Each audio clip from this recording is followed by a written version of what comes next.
August 1942, Guadalcanal. Lieutenant Genjiro Imi, a seasoned officer of the Imperial Japanese Army, scribbled in his diary, capturing a sentiment that would soon grip thousands of his countrymen. We never dreamed that the Americans would fight so well. For years, the legend of the Japanese warrior had grown with each swift conquest across Asia and the Pacific.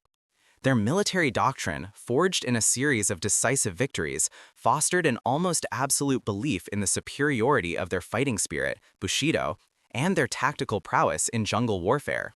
The Western soldier, particularly the American, was often dismissed as soft, materialistic, and lacking the spiritual fortitude for truly brutal combat. But on August 7, 1942, the pristine shores of Guadalcanal shattered this carefully constructed illusion.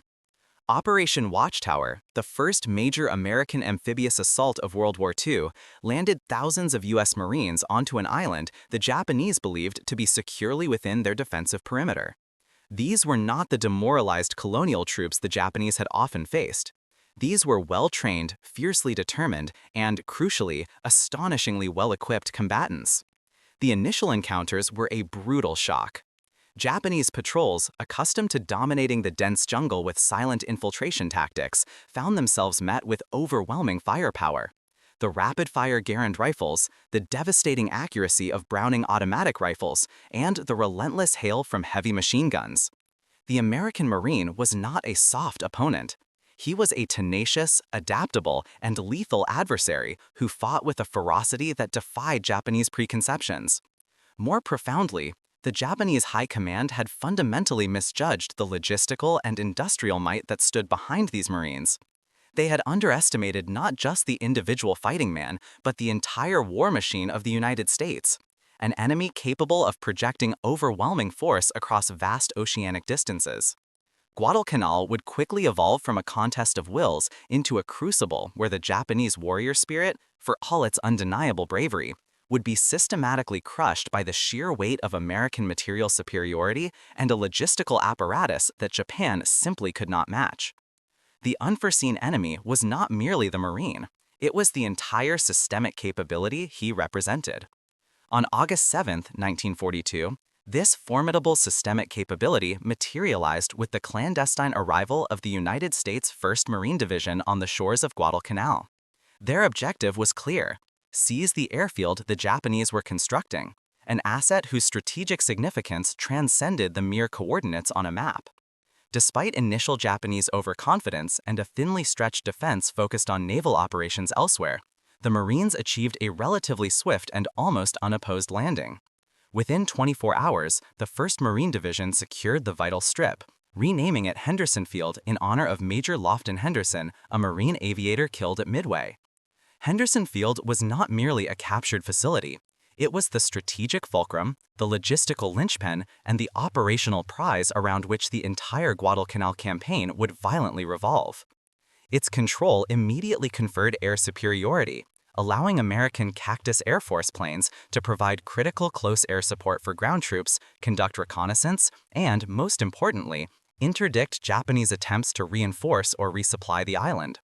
For the Americans, holding Henderson Field transformed Guadalcanal into a forward operating base, enabling a nascent logistical pipeline that, while often tenuous, could at least be sustained by air and sea under the protective umbrella of fighter aircraft. For the Japanese, the loss of this airfield was an immediate and catastrophic strategic blow. It meant their ground forces, already on the island or soon to be committed, would operate without air cover, exposed to relentless aerial bombardment, and utterly dependent on a desperate nocturnal naval resupply effort that would soon become infamous as the Tokyo Express. The struggle for Guadalcanal was, in essence, the struggle for Henderson Field, and thus, intrinsically, a brutal war of attrition, dictated by the ability to project and sustain power through logistics. The unforeseen enemy was not merely the Marine, it was the entire systemic capability he represented. On August 7, 1942, this formidable systemic capability materialized with the clandestine arrival of the United States 1st Marine Division on the shores of Guadalcanal.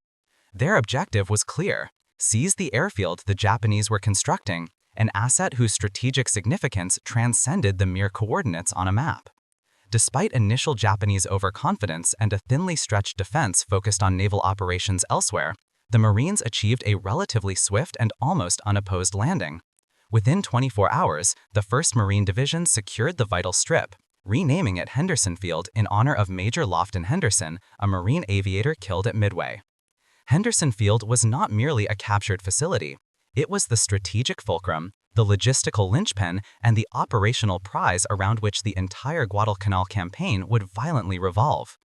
Its control immediately conferred air superiority, allowing American Cactus Air Force planes to provide critical close air support for ground troops, conduct reconnaissance, and, most importantly, interdict Japanese attempts to reinforce or resupply the island.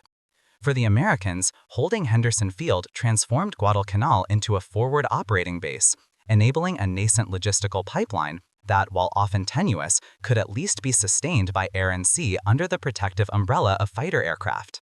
For the Japanese, the loss of this airfield was an immediate and catastrophic strategic blow. It meant their ground forces, already on the island or soon to be committed, would operate without air cover, exposed to relentless aerial bombardment, and utterly dependent on a desperate nocturnal naval resupply effort that would soon become infamous as the Tokyo Express. The struggle for Guadalcanal was, in essence, the struggle for Henderson Field, and thus, intrinsically, a brutal war of attrition, dictated by the ability to project and sustain power through logistics. With the United States Marine Corps firmly entrenched on Guadalcanal and controlling Henderson Field, the Imperial Japanese Navy faced an immediate and formidable logistical dilemma. Their response, born of necessity and constrained by American air superiority, would become both their temporary lifeline and their ultimate undoing, the Tokyo Express. This was the Allied codename for Japan's high-speed reinforcement and resupply runs, primarily utilizing destroyers and fast transports. The destroyers, sleek and swift vessels designed for naval combat, were pressed into service as makeshift cargo ships. Under the cloak of night, they would race down the slot, the body of water dividing the Solomon Islands, aiming to offload troops and supplies under darkness before the formidable Cactus Air Force could rise from Henderson Field at dawn. This method allowed for the rapid insertion of infantry units, often delivering hundreds of combat-ready soldiers to various points along the Guadalcanal coastline with surprising efficiency. However, what the Tokyo Express delivered in speed, it tragically lacked in sustainability. Destroyers, with their limited cargo capacity and shallow drafts, were fundamentally ill-suited for the heavy lifting required in a protracted ground campaign. They could transport rifles, ammunition for small arms, and some light mortars, but the critical heavy equipment, artillery pieces, trucks, construction machinery, and substantial quantities of engineering supplies simply could not be carried. Even more devastatingly, the emphasis on rapid transit and combat loading meant that bulk supplies, particularly adequate rations and medical provisions, were severely restricted. Japanese soldiers, already facing the brutal conditions of the jungle, would often arrive with little more than their personal gear and a few days' food, a logistical gamble predicated on swift victory rather than a prolonged war of attrition. This inherent flaw in Japan's early resupply strategy set the stage for the catastrophic shortages that would ultimately doom their efforts on Guadalcanal. 4. Ichiki's disastrous assault, a test of firepower. The Japanese High Command's profound faith in the invincible spirit of its soldiers was about to face its first, brutal examination on Guadalcanal.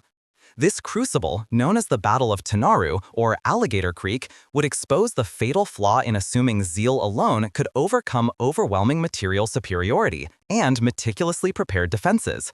At the heart of this early, devastating confrontation was Colonel Ichiki. Ichiki was a veteran of the Imperial Japanese Army's campaigns in China, commanding the 28th Infantry Regiment, a unit so closely associated with him that it became known as the Ichiki Detachment. Arriving on Guadalcanal via the Tokyo Express in mid-August 1942, Ichiki was brimming with a potent mix of professional pride and a deeply ingrained contempt for the American fighting man. He viewed the Americans as soft and cowardly, an assessment heavily influenced by Japanese propaganda and his experiences against less equipped and less determined Chinese forces. His orders were clear: rapidly retake Henderson Field. However, his unshakable belief in Japanese martial superiority led him to disregard crucial intelligence and explicit instructions to await the main body of Major General Kyoto Kagechi's brigade. Ichiki was convinced that a swift, decisive night attack by his 917 men using traditional banzai charges would easily overwhelm the American cowards. He would not wait. What Ichiki failed to grasp was the caliber of the opposition and the meticulous preparations they had undertaken. The 1st Marine Regiment, under the command of Colonel Clifton B. Cates, had established a formidable defensive perimeter around Henderson Field. The eastern flank of this perimeter, where Ichiki chose to strike, was anchored by the mouth of Alligator Creek, which the Marines called Tenaru, a natural obstacle that was more of a tidal lagoon than a creek, deep and impassable in many places. The Marines had reinforced this natural barrier with layers of barbed wire, trip flares, and pre-sighted interlocking fields of fire from their M1917A1 heavy machine guns, Browning automatic rifles, and M1 Garand rifles. Behind these forward positions, 75mm pack howitzers and 105mm artillery pieces were zeroed in, ready to lay down a devastating barrage. This was not the disorganized foe Ichiki was accustomed to fighting. On the night of August 21, 1942, Ichiki launched his ill-fated assault. Under the cover of darkness, his troops, armed primarily with rifles, light machine guns, and bayonets, advanced across the narrow sandbar at the mouth of Alligator Creek. Their initial probing attacks were met with a terrifying deluge of American firepower. Wave after wave of Japanese soldiers screaming banzai surged forward, only to be cut down by the relentless chatter of machine guns and the precise, deafening roar of artillery and mortar fire. The Marines, fighting from well-dug-in positions, held their ground with grim determination. The kill zone at the sandbar became a charnel house, choked with the dead and dying. Ichiki's tactics, effective against Chinese militias, were suicidal against a modern, well-equipped, and entrenched foe. As dawn broke, the Japanese offensive had completely stalled, their ranks decimated. The Marines then launched a counterattack, using M3 Stuart light tanks to flank the remaining Japanese forces, pinning them against the creek and the sea. The slaughter was comprehensive.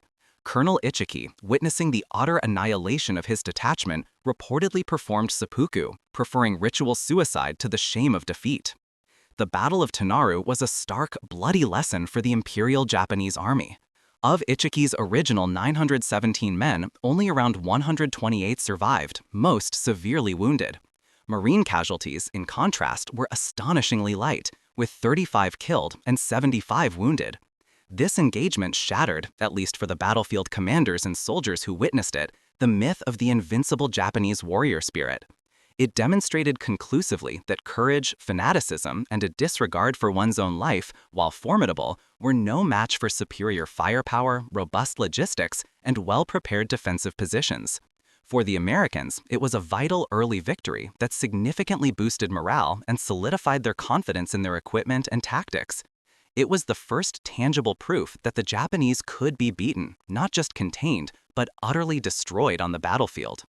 The catastrophic assault by Colonel Colonel Ichiki's detachment on August 21, 1942, against the Marine perimeter at Alligator Creek, or the Ailu River as the Japanese knew it, delivered a brutal psychological shock. Japanese soldiers, steeped in a doctrine that prioritized spirit and suicidal bravery, encountered an American defense fundamentally different from anything they had anticipated. For hours, wave after wave of Ichiki's men, confident in their bayonet charges and night infiltration tactics, crashed against an impenetrable wall of fire. The 1st Marine Regiment, under Major General Alexander Vandegrift, had meticulously prepared their positions. This was not simply a battle, it was a demonstration of industrial might. The Marines' M1917 and M1919 30-caliber machine guns tore through the charging ranks, spewing hundreds of rounds per minute into the pre-sighted killing zones. Artillery batteries, particularly the 105mm howitzers of the 1st Marine Division, laid down devastating barrages, their high-explosive shells ripping through the jungle and mangling attackers. The Japanese, accustomed to outmaneuvering less-equipped foes, found themselves caught in a relentless, coordinated maelstrom. Over 800 Japanese soldiers perished in this single engagement, a stark contrast to the mere 35 Marine casualties. The dawning realization among the surviving Japanese was profound. Their vaunted fighting spirit, their unwavering belief in Bushido, could not withstand such overwhelming, systematic application of firepower. Accounts from captured soldiers, and later from those who survived the campaign, spoke of an incomprehensible volume of lead and steel. They had expected individual resistance, not an integrated defense where machine guns, mortars, and artillery worked in concert, supported by an apparently endless supply of ammunition. The American ability to sustain such a furious rate of fire, day and night, revealed an underlying material superiority that defied all their pre-war assessments. This initial, terrifying encounter began to shatter the myth of Japanese invincibility, replacing it with a grim understanding of the immense mechanized power wielded by their new adversary. The verdant expanse of Guadalcanal, with its relentless humidity and frequent torrential downpours, presented an insidious adversary far more pervasive than the American Marines. The island's tropical ecosystem was a crucible of disease, an environment for which the Japanese forces were critically unprepared. Within weeks of their arrival, malaria cases surged through the Imperial Army ranks. Units deployed to the front lines often lacked basic medical supplies like quinine, and their field sanitation was woefully inadequate compared to the more robust preventative measures implemented by U.S. forces.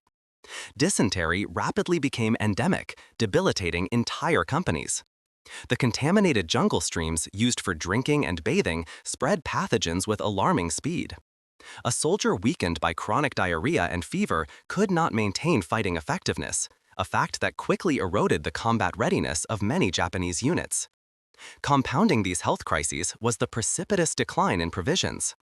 The Tokyo Express, while adept at ferrying troops and light equipment under cover of darkness, could not sustain the necessary quantities of food, fresh water, or heavy ordnance for an engaged division. As the campaign wore on into late 1942 and early 1943, starvation became as potent a weapon as any American artillery barrage. Japanese soldiers, cut off from reliable supply, resorted to eating roots, leaves, and even insects to survive. Diaries recovered from fallen troops describe the gnawing hunger and the widespread emaciation. Many soldiers simply succumbed to disease and malnutrition without ever seeing an American GI or firing a shot in anger. The island earned grim nicknames among the Japanese, such as Hunger Island or Island of Death, reflecting this dire reality. Records indicate that for every Japanese soldier killed in action by American forces, at least 2 and often 3 perished from disease or starvation. The 17th Army, which bore the brunt of the fighting, saw its ranks decimated not by bullets, but by the insidious creep of malaria, dengue fever, and the relentless grip of hunger. This silent systemic attrition crippled the fighting spirit and physical capacity of the Imperial Japanese Army on Guadalcanal. It demonstrated unequivocally that even the most fervent martial resolve could not overcome a fundamentally broken logistical framework in a hostile environment. The verdant expanse of Guadalcanal, with its relentless humidity and frequent torrential downpours, presented an insidious adversary far more pervasive than the American Marines. The island's tropical ecosystem was a crucible of disease, an environment for which the Japanese forces were critically unprepared. Within weeks of their arrival, malaria cases surged through the Imperial Army ranks.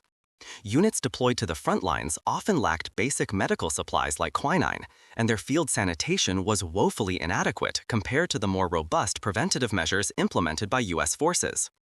Dysentery rapidly became endemic, debilitating entire companies. The contaminated jungle streams used for drinking and bathing spread pathogens with alarming speed. A soldier weakened by chronic diarrhea and fever could not maintain fighting effectiveness, a fact that quickly eroded the combat readiness of many Japanese units. Compounding these health crises was the precipitous decline in provisions. The Tokyo Express, while adept at ferrying troops and light equipment under cover of darkness, could not sustain the necessary quantities of food, fresh water, or heavy ordnance for an engaged division.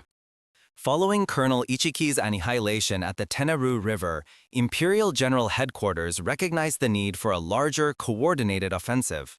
Major General Kiyotake Kawaguchi received command. His objective: retake Henderson Field. His plan, approved in early September 1942, envisioned a 3-pronged assault converging simultaneously on the American perimeter. Total force, approximately 6,000 men from the 35th Infantry Brigade and supporting units. The attacks would strike on the night of September 12-13, overwhelming the Marines through numbers and surprise. The plan looked sound on paper. Reality told a different story. Kawaguchi's operations suffered from a fundamental constraint, the Tokyo Express. These high-speed destroyer runs, executed under cover of darkness to evade American air power, could transport infantry but little else. No heavy artillery, no tanks, limited ammunition. The mathematics of naval logistics had already doomed the offensive before the first soldier stepped ashore. Each destroyer could carry roughly 200 to 300 troops plus minimal equipment, far less than needed for a sustained assault against entrenched defenders backed by artillery. Japanese troops landed with personal weapons, light machine guns, a handful of mortars, and a few 70mm infantry guns. American fire support included 12 105mm howitzers, 37 75mm pack howitzers, and unlimited ammunition resupply via Henderson Field. The imbalance was stark. Kawaguchi's heaviest weapons were 70mm guns firing 11-pound shells. American 105mm howitzers fired 33-pound shells with 3 times the explosive force. Food presented an equally critical problem. Japanese soldiers carried 3 to 5 days' rations, dried rice, tinned fish, hardtack. No resupply was possible. The Cactus Air Force controlled daylight hours, making any supply delivery suicidal. Moving through Guadalcanal's dense jungle consumed those rations faster than anticipated. Troops hacked through undergrowth, waded through streams, climbed steep ridges, all while carrying full combat loads. Many arrived at their attack positions already exhausted, having lost 15–20 pounds in a week of movement. Disease struck early. Malaria infected an estimated 30 to 40% of Japanese forces within weeks of landing. Dysentery, dengue fever, and tropical ulcers followed. Medical supplies were almost non-existent. The destroyers prioritized ammunition over medicine. Japanese field hospitals consisted of tents with minimal equipment, no refrigeration for blood, and insufficient morphine for the wounded. Kawaguchi had designed a bold plan. His forces faced an unwinnable logistical battle before firing the first shot. With Kawaguchi's 6,000 troops ashore, but critically under-equipped, Japanese strategy focused on a direct assault against Henderson Field's southern perimeter. The target, a mile-long, V-shaped ridgeline held by Lieutenant Colonel Merritt A. Edson's 1st Marine Raider Battalion and 1st Marine Parachute Battalion. Americans called it Edson's Ridge. History would rename it Bloody Ridge. The position was formidable. Edson, nicknamed Red Mike, had positioned his 840 Marines on elevated ground with clear fields of fire. Behind them, 12 105mm howitzers stood ready at Henderson Field, pre-registered on likely Japanese approach routes. The ridge itself was a natural fortress, steep slopes, limited cover for attackers, and unobstructed sightlines for defenders. Japanese attacks commenced the night of September 12–13, 1942. Kawaguchi's infantry employed their standard doctrine: infiltration, night assault, bayonet charges, bonsai attacks designed to break American morale through sheer aggression. They succeeded initially. Japanese troops penetrated portions of the Marine line, forcing an orderly withdrawal in darkness.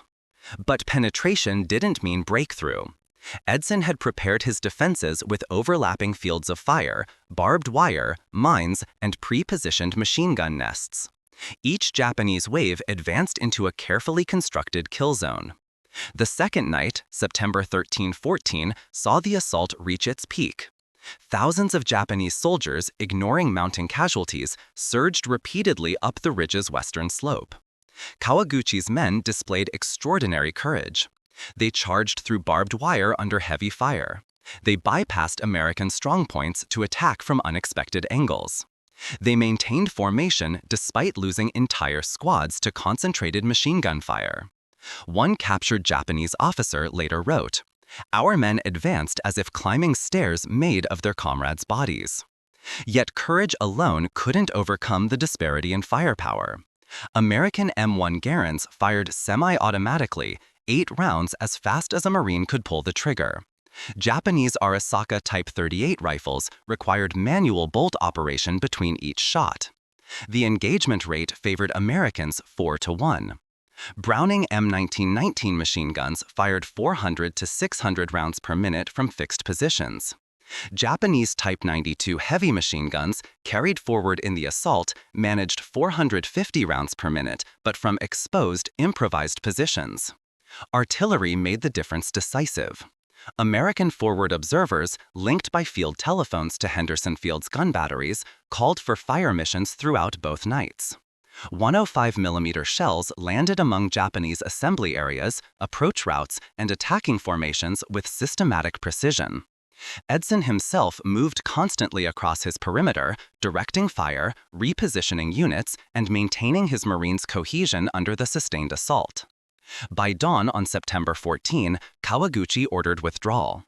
Japanese casualties, approximately 850 killed, several hundred wounded. American losses, 104 killed, 156 wounded. The 7-to-1 casualty ratio told the story. Infantry courage, however remarkable, couldn't compensate for absent artillery, inadequate ammunition, and no heavy weapons support. Edson's Ridge demonstrated a fundamental principle that would define the Pacific War. Modern combat demanded combined arms, infantry, artillery, air support, working in coordination. The Japanese possessed brave, well-trained infantry. They lacked the logistics to support them. American defenders didn't win through superior individual skill. They won because Henderson Field's howitzers could fire unlimited ammunition, because the Cactus Air Force prevented Japanese resupply, and because logistical dominance translated directly into firepower dominance.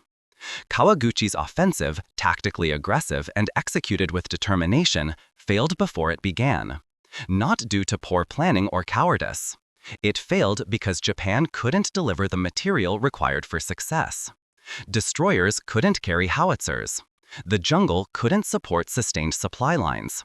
And courage, however profound, couldn't bridge the gap between what soldiers needed and what the Imperial Japanese Navy could deliver. The Marines held Edson's Ridge. More importantly, they held Henderson Field. And with it, air superiority over the southern Solomon Islands. The United States, unlike its adversary, possessed an industrial engine of unparalleled scale. This proved a decisive advantage. While Japanese forces withered from starvation and disease, American troops benefited from a remarkably resilient and efficient logistical system. By 1943, American factories produced over 40% of the world's armaments, ensuring a continuous flow of material across the vast Pacific. Such output was critical. Convoys of Liberty ships and other transports, often protected by formidable naval escorts, navigated thousands of miles to deliver critical supplies directly to the embattled island. These vessels brought not only vast quantities of ammunition for their M1 Garand rifles and Browning automatic rifles, but also vital provisions like sea rations, fresh water, and even ice. The naval construction battalions, known as the Seabees, quickly improved rudimentary facilities. They transformed beachheads into operational supply depots, making Henderson Field a robust airbase capable of sustaining continuous operations. Crucially, the American system prioritized the welfare and rapid replacement of its fighting men. Wounded Marines and soldiers, often suffering from combat injuries or debilitating tropical diseases, received prompt medical attention in well-equipped field hospitals. Serious cases were evacuated to hospital ships and rear area facilities, drastically improving survival rates. Fresh, trained replacement troops arrived regularly. This ensured units could maintain their strength and combat effectiveness, a stark contrast to Japanese units whose ranks steadily depleted without replenishment. Yet, even with this formidable logistical apparatus, the jungle environment presented unique challenges. Malaria and other tropical diseases ravaged American units, often sidelining more men than enemy fire. Japanese submarines and aircraft, though increasingly outmatched, still posed a constant threat to vulnerable supply convoys, necessitating extensive protective measures. Initial difficulties in establishing secure port facilities also led to temporary bottlenecks and exposed supplies on the beaches. Ultimately, America's bridge of ships and the organized efficiency behind it provided the bedrock for victory. This relentless logistical support enabled U.S. forces to sustain prolonged offensive and defensive operations, maintain superior firepower, and keep morale relatively high. It was a war of attrition where American industrial and logistical might systematically crushed the Japanese fighting spirit. Valor alone could not overcome a meticulously supplied adversary. The relentless flow of American material found its stark counterpoint in the Imperial Japanese Navy's increasingly desperate struggle to provision its forces on Guadalcanal. Control of the sea lanes around the Solomon Islands was paramount, a reality underscored by every shell fired and every ration consumed on the embattled island. Initial Japanese naval dominance, highlighted by the devastating Battle of Savo Island in August 1942, proved fleeting, largely due to the formidable presence of the Cactus Air Force operating from Henderson Field. This composite air unit, comprising Marine Corps, Navy, and Army Air Forces squadrons, became the island's iron fist.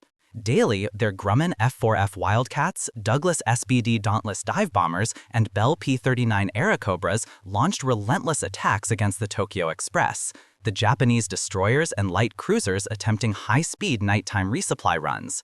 These constant aerial assaults, though not always decisive on their own, severely hampered the enemy's ability to deliver heavy equipment, fresh troops, and essential provisions, forcing them to jettison vital cargo or risk total loss. The strategic pendulum began to swing decisively at sea in October. The Battle of Cape Esperanza on October 11–12, 1942 marked the first significant American surface night victory. Rear Admiral Norman Scott's task force, utilizing radar, surprised a Japanese cruiser and destroyer force attempting to bombard Henderson Field and resupply their ground troops. The U.S. Navy sank one Japanese cruiser, the Furutaka, and two destroyers, crippling the enemy's immediate efforts. This engagement demonstrated that American naval forces, despite earlier setbacks, could effectively counter the Japanese at night. However, the pivotal moment arrived with the naval Battle of Guadalcanal from November 12–15, 1942. This brutal series of engagements, fought across Iron Bottom Sound, saw both sides suffer grievous losses. On the night of November 13, a chaotic melee erupted, costing the U.S. Navy two rear admirals, Daniel J. Callahan and Norman Scott, and four destroyers. The Japanese battleship Hiei was heavily damaged and later scuttled, a rare loss for their capital fleet. Crucially, this engagement, despite its high cost, prevented a massive Japanese reinforcement convoy carrying 11,000 troops and heavy equipment from reaching the island. The Japanese, undeterred, mounted a final, desperate resupply attempt on November 30, 1942, leading to the Battle of Tassafaranga. In this engagement, a U.S. cruiser task force under Rear Admiral Carleton H. Wright fell victim to the Imperial Japanese Navy's superior Long Lance torpedoes. Japanese destroyers, under the command of Rear Admiral Raizo Tanaka, expertly launched torpedo spreads, sinking the USS Northampton and severely damaging three other American cruisers, a tactical victory for the Japanese. Yet even this devastating success did little to change the strategic calculus. The valuable supplies intended for their starving troops were largely lost or had to be abandoned due to the intense American air and naval interdiction.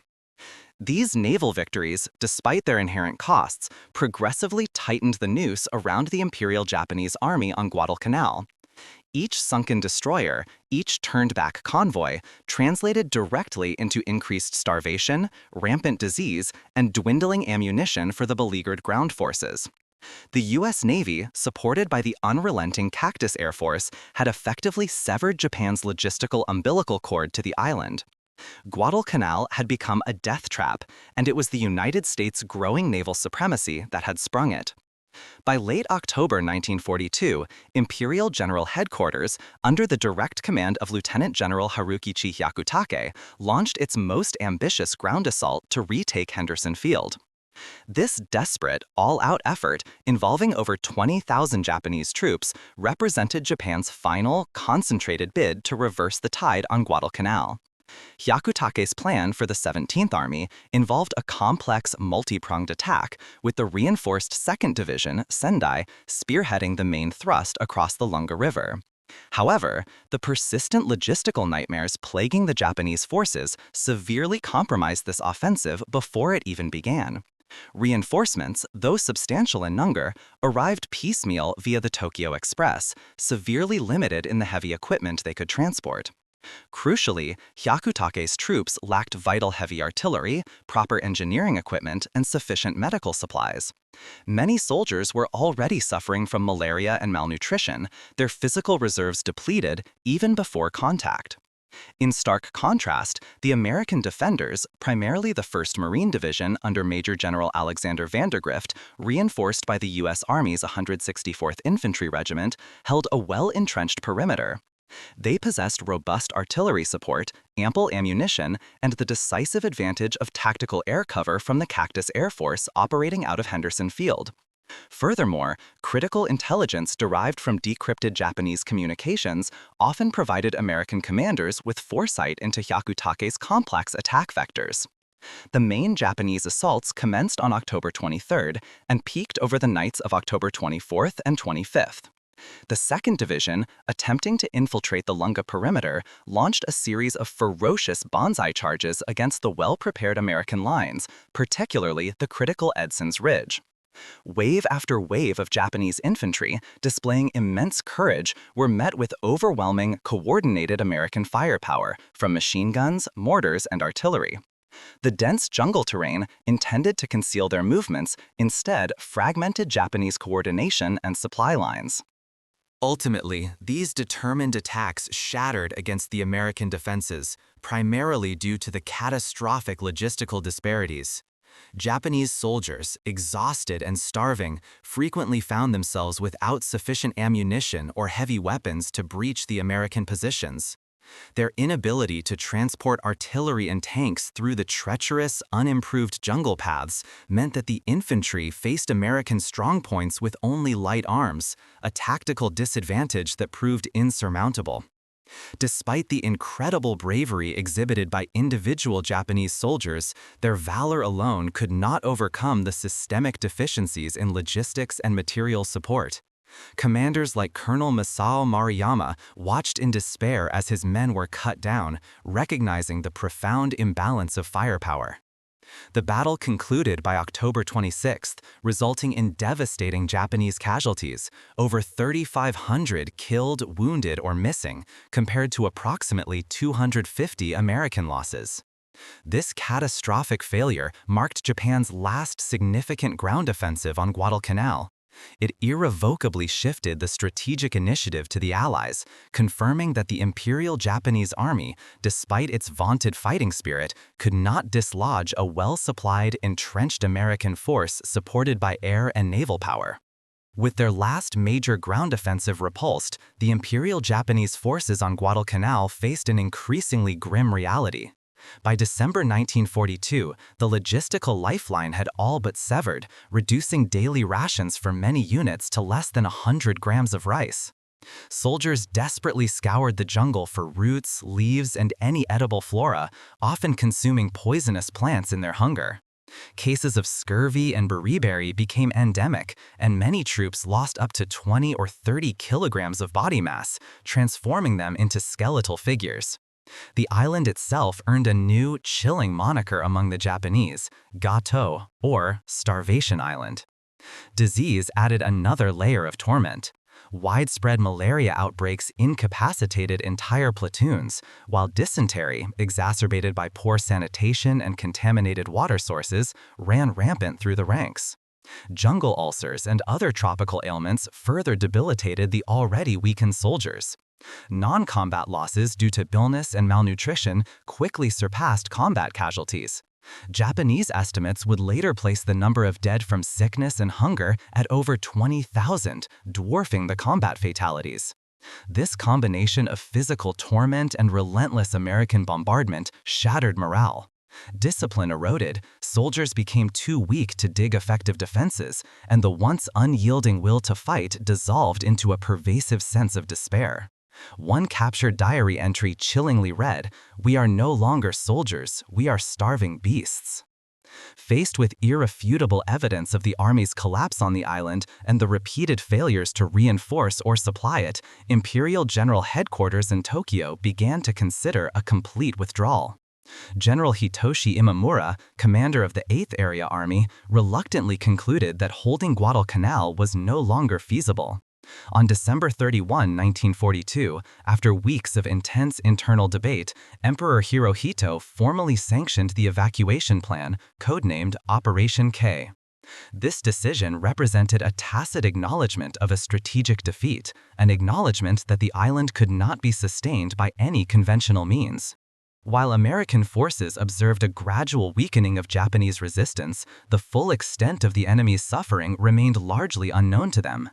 Intelligence reports indicated dwindling supplies and increasing sickness, but the sheer scale of famine and disease, which had reduced entire regiments to skeletal, fever-ridden shadows, was difficult to fully grasp from their well-fed, medically supported positions. This lack of complete understanding occasionally led to an underestimation of the Japanese army's physical degradation, inadvertently perpetuating the belief in their inherent tenacity, even in the face of near-total collapse. The evacuation itself, executed under the cover of darkness by destroyers of the Tokyo Express in early February 1943, was a desperate affair. Over 3 nights, beginning February 1st, approximately 10,652 Japanese soldiers were pulled from the beaches. Many were too weak to walk, requiring assistance from their comrades or the evacuation crews, often carried on stretchers or piggyback. They left behind thousands of dead, most succumbing not to American bullets, but to the unforgiving jungle and the slow agony of starvation. Guadalcanal represented a seismic shock to the Imperial Japanese military psyche. For decades, the narrative of an invincible fighting force, fueled by unwavering spiritual strength and a lineage of battlefield triumphs, had dominated strategic thought. The bloody, protracted withdrawal from Guadalcanal, however, irrevocably shattered that carefully constructed myth. Of the roughly 36,000 Japanese troops deployed to the island, an estimated 24,000 perished, primarily from starvation, disease, and the relentless, overwhelming firepower of the United States Marine Corps and Army. This catastrophic outcome forced a brutal reevaluation of military doctrine. The venerated concept of seishin shugi, or spiritual strength, which posited that superior will could overcome material deficiencies, proved tragically inadequate. Night infiltration tactics and banzai charges, effective in earlier, less technologically advanced conflicts, were systematically shredded by coordinated American artillery, machine gun fire, and naval bombardment. The campaign starkly demonstrated that individual bravery, while commendable, could not compensate for a profound disparity in logistics, combined arms coordination, and sustained industrial output. The most damning lesson was the undeniable supremacy of industrial capacity and a robust logistical framework. Japan's Tokyo Express, while innovative, became a symbol of systemic failure, delivering only light infantry and minimal supplies, utterly incapable of projecting heavy artillery, tanks, or consistent food rations. Conversely, American forces, despite operating at the end of a vast supply chain, consistently received ammunition, medical supplies, and reinforcements. This glaring imbalance underscored that modern warfare was fundamentally an industrial contest, a truth Japan was ill-equipped to accept or counter. Consequently, Guadalcanal instigated a profound strategic pivot for Imperial General Headquarters. Officially designated a turning point in March 1943, the campaign forced a shift from an ambitious offensive expansion to a more desperate defensive posture. Naval resources were reprioritized towards protecting the dwindling merchant fleet and fortifying the inner defense perimeter. The emphasis moved from seeking decisive fleet engagements to a strategy of attrition, aiming to inflict such heavy losses on the Allies that they would sue for peace, a forlorn hope, given American industrial might. Yet, despite the undeniable evidence, the reevaluation was not entirely complete or universally accepted. Hardline elements within the Imperial Japanese Army, particularly, continued to cling to the ideals of decisive battle and the inherent superiority of the Japanese soldier. They often attributed the defeat to specific tactical errors or individual failures, rather than a fundamental flaw in doctrine or an insurmountable material gap. This persistent ideological blind spot, coupled with Japan's inherent industrial limitations, meant that while the lessons of Guadalcanal were transformative, they were never fully assimilated, leading to continued tragic miscalculations in subsequent campaigns. The true price of the Guadalcanal campaign, particularly for Japan, was staggering, far exceeding simple combat losses. Out of an estimated 31,400 Japanese soldiers deployed to the island between August 1942 and February 1943, approximately 24,000 to 30,000 perished. Strikingly, over two-thirds of these deaths were not due to American bullets or bombs, but to starvation, malaria, dysentery, and other diseases that ravaged the unsupplied and isolated garrisons. Reports from surviving soldiers, like Private Hiroshi Hoshino, described a descent into a skeletal existence, with men too weak to stand, much less fight. In stark contrast, American forces suffered around 7,100 casualties, including 1,769 killed in action and over 4,900 wounded. While disease also took its toll on the Marines and soldiers, superior American logistics ensured a steady flow of food, medicine, and fresh troops. Evacuation of the sick and wounded was routine, preventing the widespread debilitation seen among the Japanese. This disparity underscored the crucial role of industrial capacity and an effective supply chain in modern warfare. Guadalcanal's strategic significance cannot be overstated. It represented the first major offensive victory for the Allies in the Pacific, decisively halting the previously relentless Japanese expansion. The months-long struggle for control of Henderson Field effectively secured critical sea lanes to Australia and New Zealand, preventing Japan from severing the Allied lifeline. It marked a permanent shift in the strategic initiative, transitioning the war from a desperate Allied defense to a systematic Allied offense across the Pacific theater. Yet, it is important to recognize that Guadalcanal, while pivotal, did not instantly break Japan's war machine. The Imperial Japanese Navy and Army, though bruised, remained formidable, controlling vast swaths of territory and possessing significant, albeit shrinking, resources. The subsequent Allied island-hopping campaign would reveal the immense challenges still ahead, demanding further sacrifices and demonstrating the Japanese resolve to defend every inch of their gains.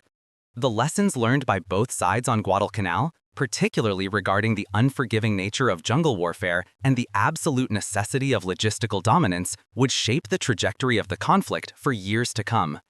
Guadalcanal ultimately represented more than a mere struggle for a strategic airfield. It was a profound collision of military philosophies, a brutal proving ground where industrial might clashed irrevocably with an entrenched warrior spirit.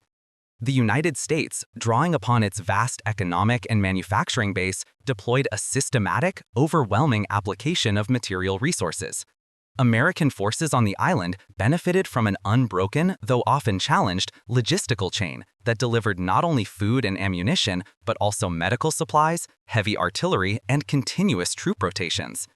The very existence of Henderson Field, capable of launching F-4F Wildcats and SBD Douglas dive bombers, epitomized this capacity, projecting air superiority that choked Japanese supply lines. In stark contrast, Imperial Japan's military doctrine, heavily influenced by Bushido, emphasized individual bravery, spiritual resolve, and aggressive offensive tactics, often at the expense of comprehensive logistical planning. Commanders like Colonel Ichiki and Major General Kiyotake Kawaguchi, despite exhibiting remarkable personal courage, fundamentally misjudged the scale of material required for sustained modern combat against a highly industrialized foe. Their forces, reliant on the precarious Tokyo Express destroyer runs, received minimal heavy equipment, suffered catastrophic losses from starvation and disease, and were consistently outmatched by American firepower, from the M1 Garand rifle to the devastating barrages of 75mm pack howitzers. This is not to diminish the extraordinary tenacity and skill of the individual Japanese soldier. They fought with a ferocity and dedication that consistently astonished their American adversaries, enduring unimaginable privation in the jungle.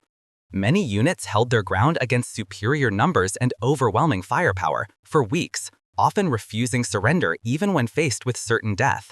Their night attacks, infiltration tactics, and unwavering courage presented a formidable challenge, compelling the Marines and Army to adapt quickly to jungle warfare's brutal realities. However, the battlefield realities of Guadalcanal demonstrably shattered the illusion that spiritual strength alone could overcome a vast material disparity. The sheer volume of American artillery shells, machine gun fire, and aerial bombardment rendered traditional banzai charges suicidal against well-prepared defensive positions. The ability of the U.S. to replace casualties, resupply exhausted units, and maintain a robust medical system, contrasting sharply with Japan's growing thousands of emaciated, disease-ridden soldiers, proved decisive. Guadalcanal unequivocally established that modern warfare, particularly across vast ocean distances, was fundamentally a war of logistics and industrial capacity. This foundational lesson, hammered home through months of bloody attrition and over 31,000 Japanese casualties compared to approximately 7,100 American dead, defined the strategic parameters for the remainder of the brutal Pacific theater.